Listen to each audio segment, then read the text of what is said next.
Welcome back. It's now time to talk about the economy broadly as far as the issue of commodities and their prices are concerned, and even as it affects manufacturers. So just a quick dashboard for you. The interest rate is at 2 digits, about 27 or so percent.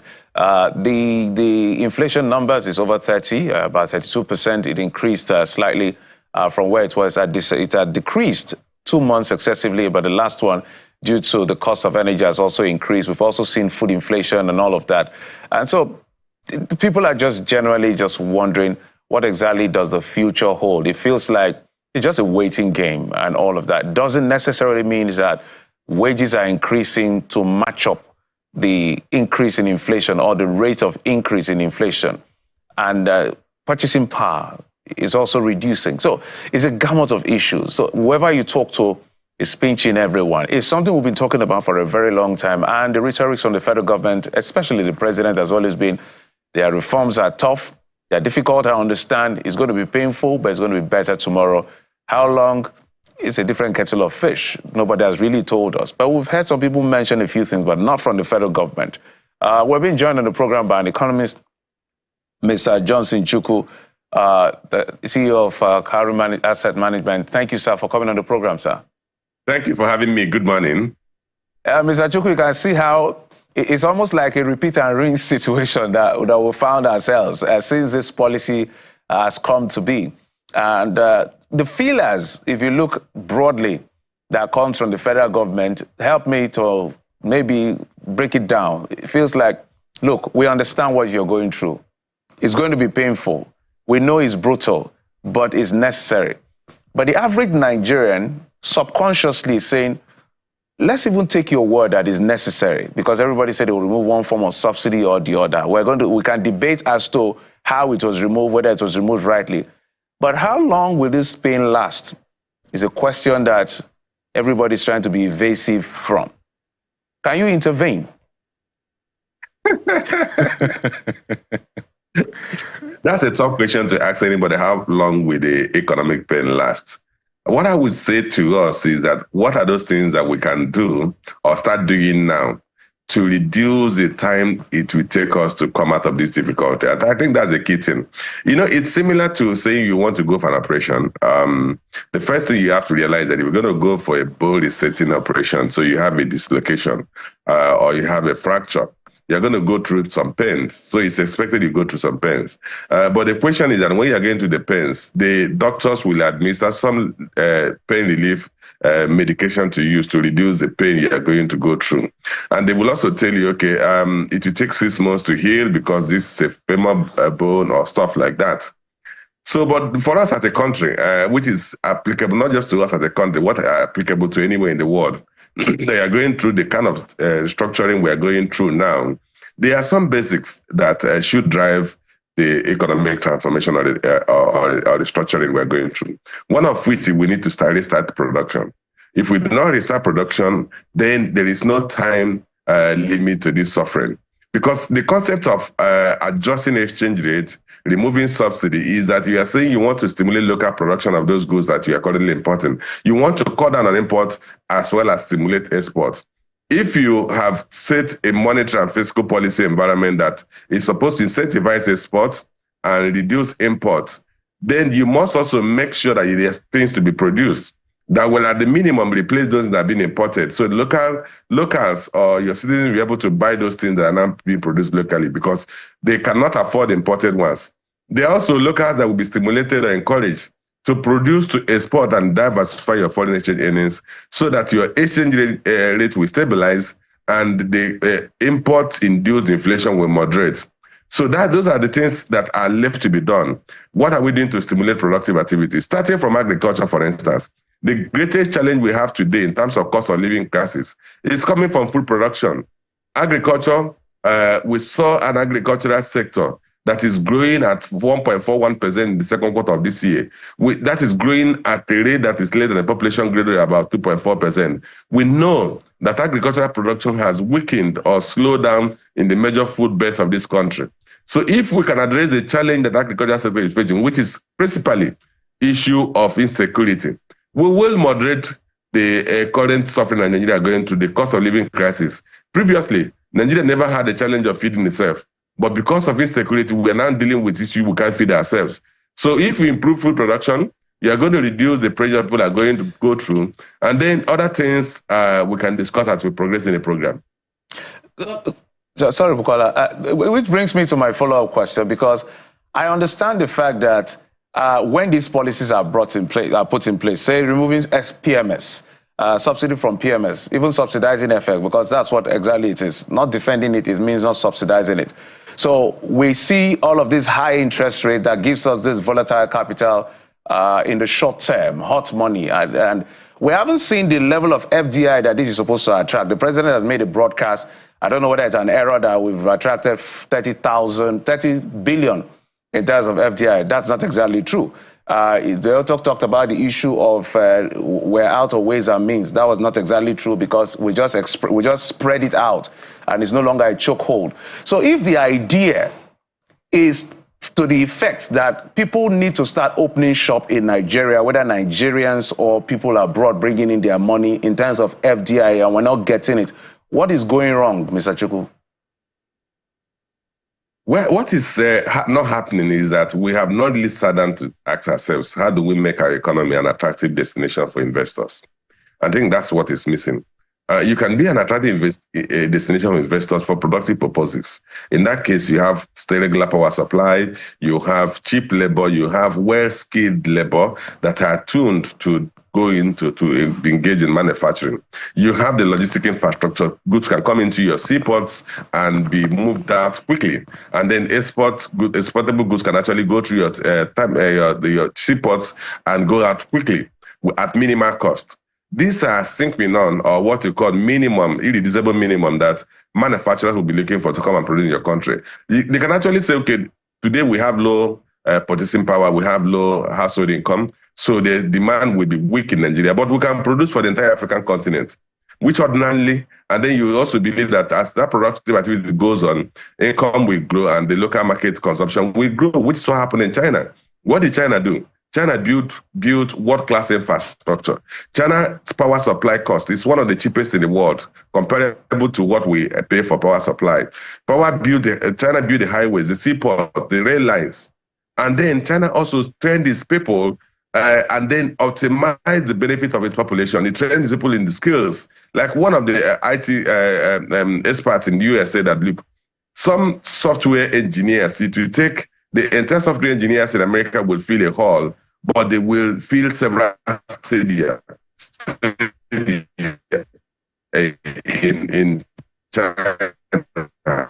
So they created a workforce, they created a supported infrastructure environment that encouraged productive activities, and the world began to produce in China. Eventually, income grew in China, and China is now a domestic consumer market. So that's where we should start.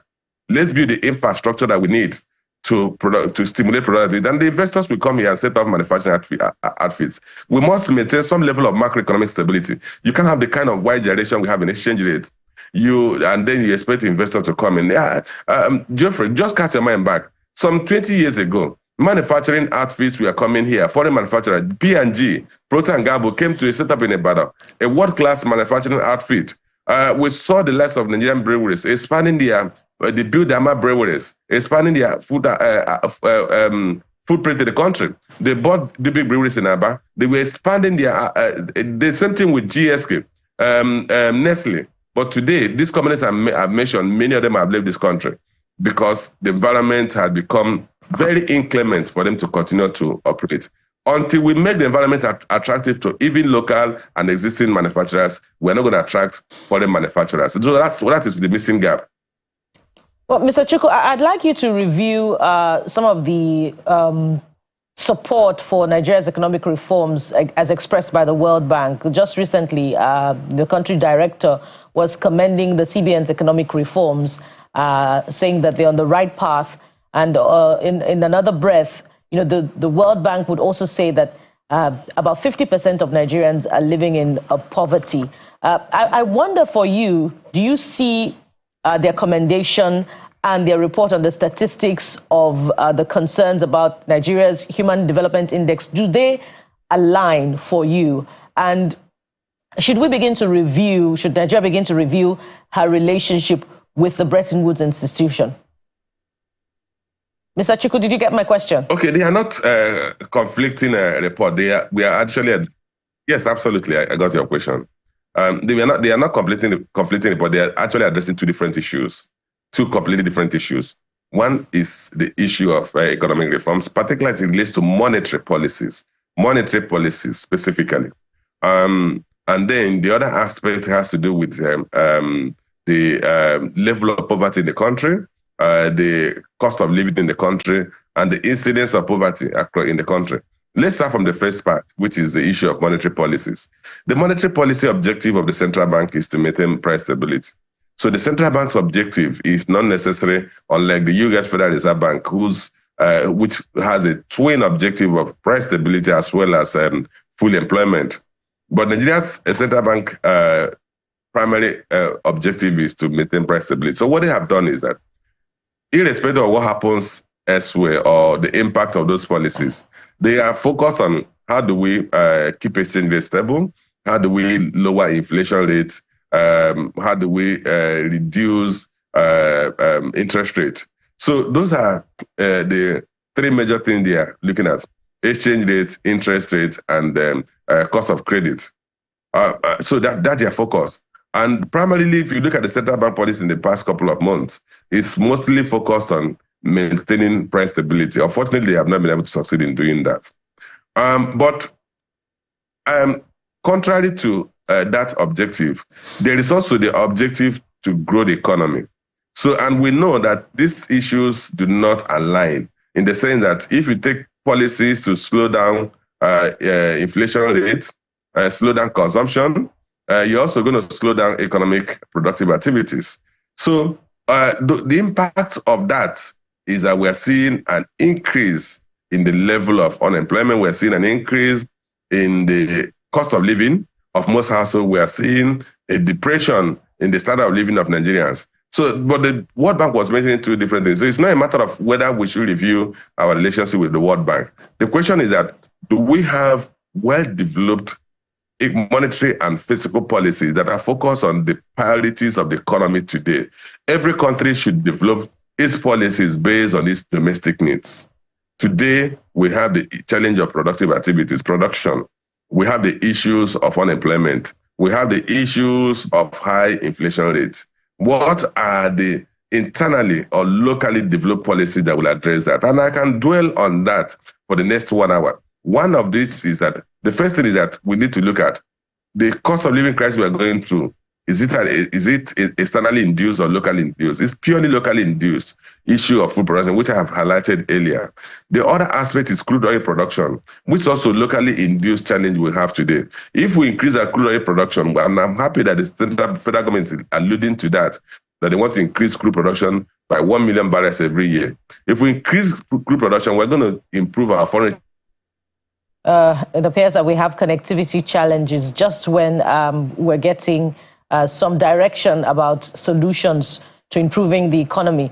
As we await the stability of the network, Mr. Chukwu, if you can hear me, the importance of that question is to the effect that if the World Bank commends the economic reforms of the administration in one breath, and then also expresses concerns about Human Development Index, doesn't it show that perhaps the economic policies are not yielding the desired results? That's the need for the review of some of the influence and the direction of the responses of the International Bretton Woods Institution on Nigeria's economy. Speaking of which, if we look at also another aspect of it, which is the social safety net, which is a direct response of some of the economic challenges, are you seeing the social safety net response being viable to act as a shock absorber to the harsh economic policies,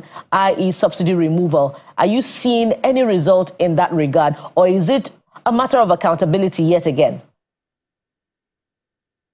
I think both are some of the challenges we have, the social safety net that the government has put in place. We know the Minister of Humanitarian Affairs was suspended because of issue of accountability, so we cannot dismiss the fact that it's an issue of accountability. But we also look at the structures or they put in place, the system they put in place to reach out to the most vulnerable in the society. I think that's still questionable. We've not really developed a comprehensive database of the most vulnerable in the country. And unfortunately, the number of the vulnerable is increasing. So, and that leads us to, what do we need to do to stop the descent of households into poverty? And that's why I said, look, let's start from the minimum, the irreducible minimum issues of food. You know, Bukola, if most households can afford to eat and can afford to live in decent accommodation and can move around, transport themselves, that's what the basic that other countries offer. If you go to a place like England, you don't see so many people who are very rich. But an average English person will be able to commute by train from his residence to the office and commute by train back home at relatively affordable cost. An average household in England will be able to feed. And those are two basic requirements according to Maslow. They are basic physiological needs of man. And unfortunately, when people are not able to eat, and the first measure of poverty is inability to feed yourselves. And that's why the World Bank criteria for measuring poverty is $1.9 income per day. And if you can't afford that, then it simply means you can't feed well. So let's start even by addressing the issue, which I think if the government is serious, we can address in the next 6 months, because the cycle, the gestation period of most of the crops we produce there is less than 6 months. You see maize, cassava, tuber, but farmers should be able to go to their farm unhindered by what we call bandits. And if we can address that, we will, in the next 6 months, be able to reduce this level of economic difficulty Nigerians are going through. All right, Mr. Johnson, I'm happy you're here to give us direct intervention, which is why I like when you bring your thoughts to the issue. You're quite specific. So let's go to some specifics.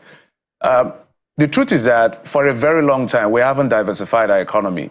When we look at our portfolio in terms of our trade, we look at the level of exports we do, we know that crude oil still accounts for about 70 to 74%. So if crude oil is still our major cash cow and remains our major cash cow, I think there should be some level of state of emergency in that sector. And the bone of contention, we can't control what pricing is, but we can manage what production is. It's not a question of what quota we're allowed to put out in the market. And we've been struggling.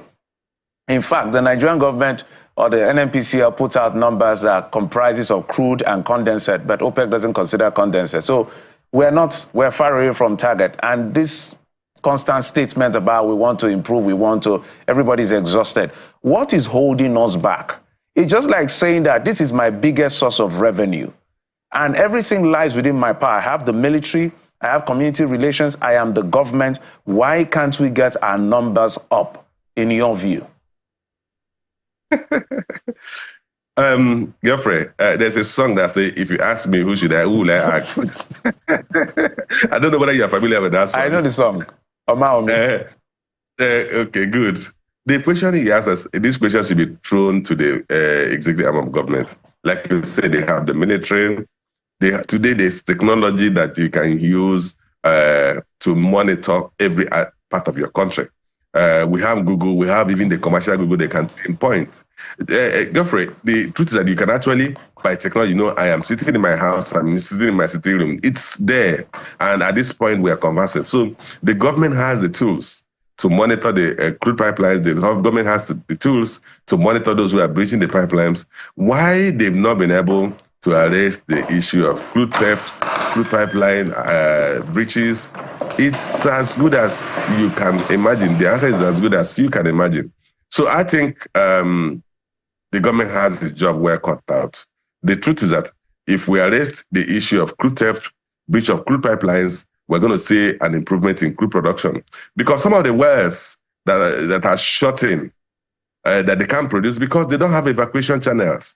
So people are now using virtual evacuation channels. They're hiring batches to now batch their crude, which is a very expensive process. Well, as we have the pipeline that can be repaired and crude could pipe into the pipelines and go to the export terminals. So it's all about what the government does, which I said when I spoke about the World Bank. I said the World Bank is referring to the policies of the monetary authorities. There is also the bigger elephant in the room, which is the fiscal authorities. Most of the issues that we are dealing with now that are causing the challenge are the footsteps of the fiscal authorities. Improve crude production. There are several, of course, we have driven away many of the major oil companies from the onshore and shallow offshore assets to the deep offshore asset because of this insecurity. Hopefully, if we address that, they will begin to come back. But even Nigerian operators will also be able to ratchet up their crude production. And then if we are producing 2 million barrels only, consistently, for the next 6 months, we will rebuild our reserve and we won't be where we are today. We will actually come out of where we are today. And the second quarter of this year, crude oil and fossil fuel export, that is including LNG and other gases, accounted for 91% of our exports. So, and remember the second quarter, we only produce an average of 1.41 million barrels a day. So assuming we are producing 2 million barrels or 2.5 million barrels, which we had achieved in the past, we wouldn't be where we are today. And if the government can arrest this, so the question is, what is holding them back? Like I said, the song goes, if you ask me, who should I ask? At the end of the day, but just in one, maybe 30 seconds before you go, because as you were talking, I was just thinking to the issue of the NNPCL and all of the argument as to where this plays out, because we see a situation where our revenue from upstream is used to defray costs of subsidy, and then we forego our dividends as a federal government, which impacts everything for us at the end of the day. But I want you to speak briefly in 30 seconds to the issue of FX. FX is killing. What has to be done? This stability, moderation, this language economists use to say, oh, it's stable at 1.5 and all of that. I think the naira is grossly undervalued. What can be done? Because if it comes down to 1,000, let's even not go too far, 1,000, the issue of PMS prices will also go down. I'm so happy you are alluding to that. You're making that specific. That's a fact. The reality is that if we, in December, the foreign market was 1,206 naira. That's where we closed. Today we're about 1,720 naira. Official rate was about 907 naira. We are now over 1,500 or 1,600. The only way, or the shortest way, it's not the only way, the shortest route to FX stability and possible FX appreciation is crude oil production.